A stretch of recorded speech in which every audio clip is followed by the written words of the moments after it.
Le 19 avril dernier a eu lieu un événement peu commun à l'école du Triolet de Sherbrooke. En effet, c'est là qu'avait lieu la 3e édition de la foire pédagogique de la commission scolaire de la région de Sherbrooke.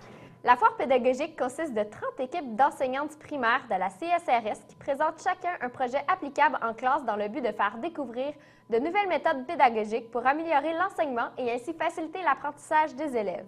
Pour ce faire, chaque équipe se voit assigner un kiosque qu'elles peuvent décorer et préparer à leur goût avant le début de la journée, de manière à enrichir l'expérience des visiteurs. Voyons maintenant certaines images des projets présentés lors de cette journée. Parmi les 30 kiosques, plusieurs s'intéressaient à l'enseignement du français. Par exemple, Guylaine Lapointe et Clémence Deslandes ont mis sur pied un projet qui vise l'installation d'une culture littéraire dès l'école préscolaire. Le 4e projet visait plutôt à conjuguer grammaire et littérature jeunesse. Une présentation de Mme Denise Simard et Anne-Marie Payeur. 2 enseignantes de l'école Saint-Antoine ont, quant à eux, opté pour utiliser la littérature concernant le Moyen Âge en l'adaptant à chacune des disciplines enseignées. Plusieurs autres projets se trouvaient à la foire pédagogique, dont celui de Mme Dominique Hébert ayant pour titre « Les réseaux ». Documentaire qui nous présente l'impact de l'utilisation d'un réseau de lecture sur le développement de la compétence à lire et à écrire chez les élèves défavorisés.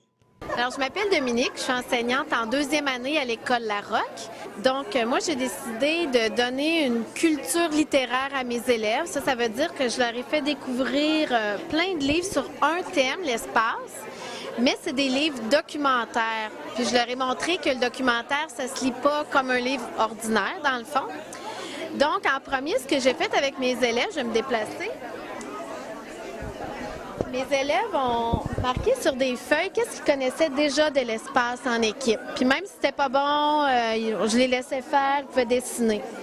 Ensuite de ça, on a tout mis ensemble sur une grosse feuille, puis on laissait ça sur le mur tout le long du mois de mars. Fait qu'ils pouvaient toujours s'y référer. Puis à chaque jour, je leur enseignais quelque chose sur le documentaire. Puis je les ai pris en photo. Puis en informatique, ils ont trouvé des bulles, puis ils devaient écrire qu'est-ce qu'ils avaient appris. Fait qu'il y en a une a dit, ben moi j'ai appris qu'il faut utiliser la table des matières. Un autre dit, ben moi j'ai appris qu'on regarde les titres, etc. Outre les 30 projets qui étaient présentés, la foire pédagogique a aussi reçu la visite d'un invité spécial pour une conférence. Et oui, Marie B est venue présenter plusieurs livres de littérature jeunesse que les enseignants peuvent utiliser en classe, dont Le Petit Gilly. Simplement vous dire que c'est un livre assez impressionnant.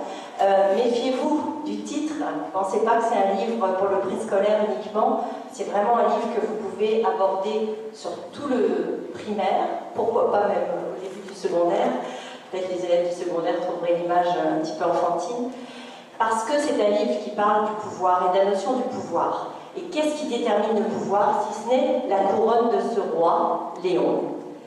Léon qui avait fait de grandes promesses dès sa petite enfance.